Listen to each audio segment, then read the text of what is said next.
മേഘ ചേച്ചി നല്ല ഐശ്വര്യമുണ്ട് കാണാൻ. താങ്ക് യു ചേച്ചി. പാട്ട് പാടിയതും തിരക്കുകളിലായിരുന്നു, നന്നായിട്ട് പാടിയെന്ന് പറയാം.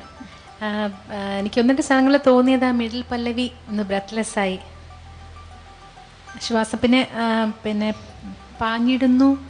പിന്നെ ഈ ചരണം നിർത്തുന്ന സ്ഥലങ്ങളൊക്കെ കുറച്ച് ശ്രുതിയുടെ പ്രോബ്ലം ഉണ്ടായിരുന്നു. പിന്നെ വേറൊന്ന് അവസാനം ഇംപ്രവൈസ് ചെയ്ത് നിർത്തിയില്ലേ ലാസ്റ്റ്, അത് പാടിയത് കുഴപ്പമില്ലായിരുന്നു. അതൊരു എന്തൊരു കോൺഫിഡൻ്റ് അല്ലാതെ ഒരു ധൃതി പിടിച്ചങ്ങ് നിർത്തിയ പോലെ ഒരു റിലാക്സ്ഡ് ആയിരുന്നില്ല ഒട്ടും. എന്തോടെ പാടാൻ വേണ്ടി പാടിയ പോലത്തെ ഒരു ഫീലിംഗ് വന്നു. അത് ഒന്നുകൂടെ ശരിയായിട്ട് പാടാമായിരുന്നു മോൾക്ക്. അതർവൈസ് ആ പാട്ടിൻ്റെ ശരിക്കുള്ളൊരു മൂഡ് വന്നിട്ടുണ്ടായിരുന്നു. എനിക്കിഷ്ടമായി പാടിയത്. താങ്ക് യു ചേച്ചി. All the best. Thank you. Megha sir, എനിക്കും മേഘയുടെ പാട്ട് സെലക്ഷൻ നല്ല സെലക്ഷൻ.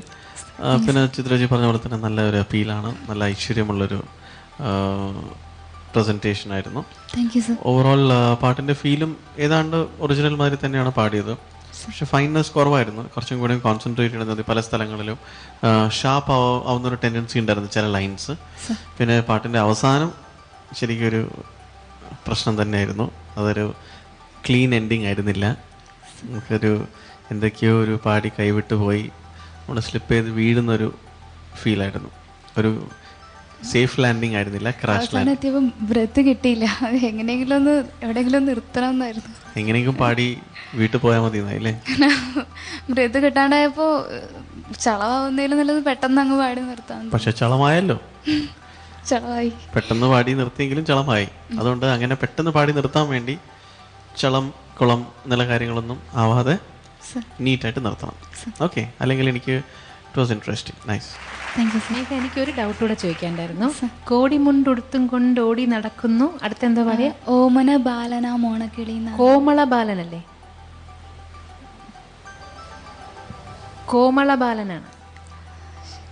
ഓക്കെ, അതെനിക്ക് നേരത്തെ പാടിയപ്പോൾ എനിക്ക് തോന്നുന്നതാണോ എന്ന് സംശയം തോന്നിയതുണ്ട്. Thank you ma'am. മേഘ വളരെ കെയർഫുൾ ആയിട്ടുള്ള സിംഗിങ് ആയിരുന്നു. അതിൽ പല സ്ഥലത്തും കുറച്ച് വീഴ്ചകൾ വന്നിട്ടുണ്ട്. പലയിടത്തും കെയർലെസ്സായി ദീപ പറയുന്നത് പോലെ. ഫസ്റ്റ് ചരണം കുഴപ്പം അവസാനം ഉണ്ടായിരുന്നു, പക്ഷേ സെക്കൻഡ് ചരണത്തിൽ അവസാനം അത്ര ശരിയായില്ല. അവസാനത്തെ പല്ലവി കൊള്ളാമായിരുന്നു. ഇങ്ങനെ പറയുകയാണെങ്കിൽ മൊത്തം കൊള്ളായിരുന്നു അവിടെ ഇവിടെയൊക്കെ. പിന്നെ മോളുടെ ജനറൽ വോയിസിൻ്റെ ഒരു കൾച്ചറൊക്കെ നല്ല ഇമ്പ്രസ്ഡ് ആണ് എല്ലാവരും. സോങ് സെലക്ഷനും കൊള്ളാം, ക്ലാസ് ആയിട്ടൊരു നമ്പറാണ്.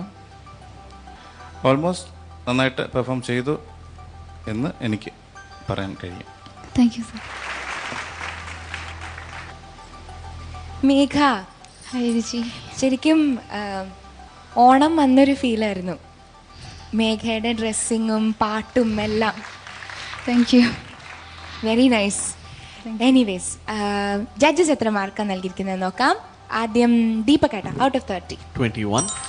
21 ഔട്ട് ഓഫ് 30. ജാസിയേട്ട? മേഘയ്ക്ക് 22. 22 ഔട്ട് ഓഫ് 30.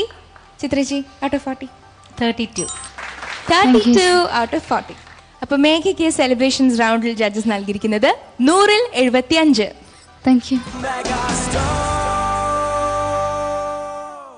നല്ല മാർക്കാണല്ലോ അല്ലേ മേഘ? അതെ, ഹാപ്പിയാണ്. ഹാപ്പിയാണ്. ഇന്നത്തെ മേഘയുടെ പെർഫോമൻസ് കേട്ടിട്ട് ഡെഫിനറ്റ്ലി കേട്ടവർക്കൊക്കെ ഇഷ്ടപ്പെട്ടിട്ടുണ്ടാവും. They will all vote for you, I'm sure. പക്ഷെ എന്നിരുന്നാലും യുവർ വോട്ടിംഗ് ഫോർമാറ്റ് പറഞ്ഞോളൂ. 2CR space Megha MEGH. Thank U.